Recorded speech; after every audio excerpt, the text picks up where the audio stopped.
वो अपना ज्ञान से हीन है। इसलिए अपना ज्ञान उसका लक्ष्य करे અને ज्ञान प्रकट होवे, ऐसा ज्ञान का स्वभाव नहीं है। उसका लक्ष्य के बिना ही ज्ञान प्रकट होता है और आत्मा का लक्ष्य से होता है, वो भी कथनचित है, ताकि स्वयं प्रकट होता है।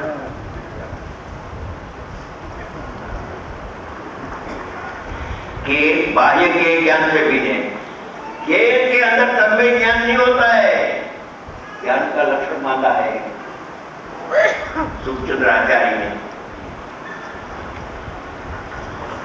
पर लक्ष्य अभाव चंचलता रहितम अचलम ज्ञानम, क्या कहा?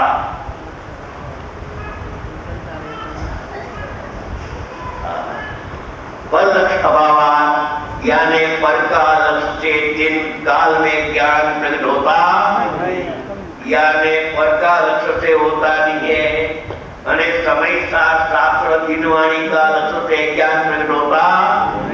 अरे अरे दिनवाणी तो हमारे पूजनी के बराबर पूजनी के कौन नाम होता है, पर ज्ञान का जो प्रकटता होती है वो पराश्रय से ज्ञान होता है कि स्वाश्रय से? ज्ञान पढ़ डाला तो ज्ञान क्यों नहीं हुआ? पर से ज्ञान हुए तो उसको होना चाहिए, मगर होता निमित्त का लक्ष्य से ज्ञान प्रकट ही नहीं होता है। पर अभाव चंचलता रहितम, ज्ञान की व्याख्या ज्ञान में चंचलता नहीं होती है। मानसिक ज्ञान में, इंद्रिय ज्ञान में चंचलता है, आत्मिक ज्ञान स्थिर है, चंचल नहीं है। चंचलता रहितम अचलम ज्ञानम, वो ज्ञान की पर्याय अचल है, हलचल वाली नहीं हो, स्थिर है, आत्मा ही हो गई है, तो ज्ञान की पर्याय आत्मा ही हो गई। बाह्य के ज्ञान से भी नहीं, वे ज्ञान में प्रविष्ट नहीं होते हैं, यानी राग ज्ञान में आता नहीं है। राग जो ज्ञान की पर्याय उपयोग, उसमें नहीं आता है राग, तो व्याय पे तो कहां से आवे? उपयोग में उपयोग है, मगर उपयोग में राग नहीं है। वो वेद ज्ञान की बात चलती है लोहारिया की। બહારની કડાકૂટ પ્રમાણની બહાર રખડવા જેવું નથી। આને આમ કર્યું, નાણે આમ કર્યું, નાનો આમ કર્યું, મુખને માથા ઉતારી તો તારું કરીને ભાગી જાને, क्या करके भागी जाने, क्या भागी जाने, यानी भाग जा, चले जा मोक्ष में, मोक्ष की बात है। दूसरे की बात में उसको रस पड़ता है, आत्मा की बात में रस नहीं पड़ता है, रुचि नहीं है आत्मा की। आत्मा की रुचि हो तो आत्मा की बात में रस आ जाए, अने पर की बात सुने तो भी रस बिना सुन ले। क्या करे? कोई आदमी बढ़ावे बोले ठीक है, रस नहीं लेता है, वो समझ जाता है कि रस नहीं, उसने भाग जाता है, भाग जाता है, बैठता ही नहीं। कैसे बैठे?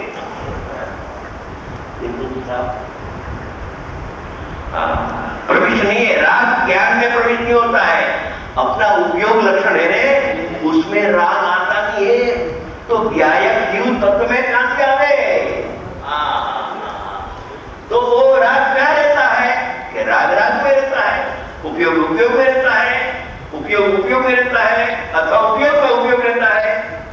क्या कहा? उपयोग नाम की पर्याय पर्याय में रहती है, उपयोग नाम द्रव्य द्रव्य में रहता है, और उपयोग में उपयोग है तो अभेद होकर आत्मा बन जाता है।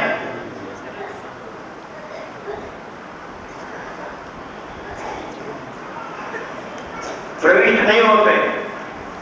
ज्ञेयों के आकार की झलक ज्ञान में पड़ने पर ज्ञान ज्ञाकार रूप दिखाई देता है। ज्ञेयो ज्ञान में प्रतिभास होता है, झलक होती है, जैसे दर्पण में झलक होती है ना, अग्नि की बर्फ की झलक होती है, तो क्या अग्नि उसमें आ जाती है, बर्फ उसमें आ जाता है?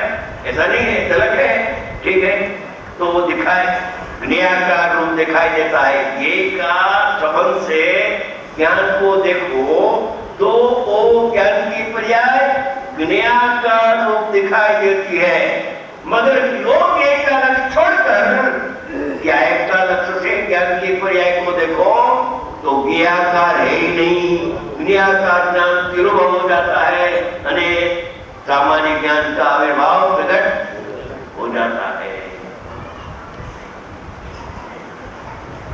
दिखाई देता है परंतु वे ज्ञान की ही तरंगे है, तरंग यानी पर्याय, ज्ञान के पर्याय है, ज्ञान की पर्याय नहीं है, क्योंकि राग की पर्याय नहीं हो तो ज्ञान की पर्याय है। राग तो राग में है, ज्ञान तो ज्ञान में जुदा है भैया। वे ज्ञान तरंगे ही ज्ञान के द्वारा ज्ञात होके ज्ञान के पर्याय जानने में आता है। यही नहीं, क्रिया का ज्ञान नहीं, मगर ज्ञान की पर्याय जानने में आती है। तो ज्ञान की पर्याय जब जिसको जानने में आवे तो ज्ञान तक चले जाएगा, अवैध होकर अनुभव हो जाएगा। तो ज्ञान की पर्याय में टिकने वाला नहीं है, क्योंकि ज्ञान से विमुख हुआ, ज्ञान में आया तो ज्ञान और ज्ञान कथन के अभिन्न होने से ज्ञान कथन हो जाता है। इस प्रकार स्वयं ही स्वतः जानने योग होने से ज्ञान मात्र भाव ही नहीं रूप है।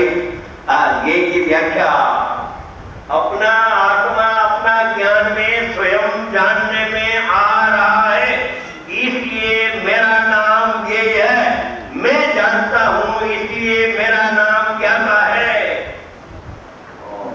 ऐसी बात होती है, मैं मुझको जानता हूं इसलिए ज्ञाता, मैं मुझको जानता हूं इसलिए मैं मेरा नाम ज्ञाता है, मैं मुझको जानता हूं इसलिए मेरा नाम ज्ञाता है।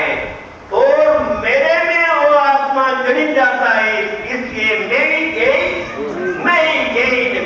ज्ञान मैं ही ज्ञाता। बाहर जाने की बात ही नहीं सखत मनाए है, लक्ष्मण रेखा है, बाहर निकलेगा तो मर जाएगा, इधर इधर करेगा तो मरेगा। स्वयं ही अपना जानने वाला होने से ज्ञान मात्र भाव ही ज्ञाता है।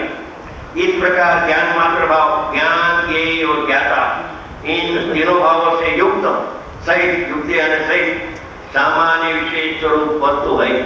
सारी वस्तु द्रव्य पर्याय स्वरूप वस्तु है, द्रव्य पर्याय स्वरूप वस्तु है, ज्ञेय है, ज्ञान का ध्येय नहीं, उपादेय तत्व नहीं है, ध्यान रखना। हाँ, पर्याय से सहित आया, हम तो पहले से कहते थे पर्याय से सहित ही आत्मा होता है। सोनगढ़ वाला कहते हैं कि पर्याय से रहित, पर्याय से रहित। देखो अमृत राजा ने कहा पर्याय से सहित। अरे भैया तो भूलमा है, तो एक ही बात है, एक ही बात नहीं है। ऐसा ज्ञान मात्र भाव में इस प्रकार अनुभव करने वाला पुरुष अनुभव करता है। तो इस प्रकार अनुभव करने वाला आत्मा इस प्रकार अनुभव कर लेता है।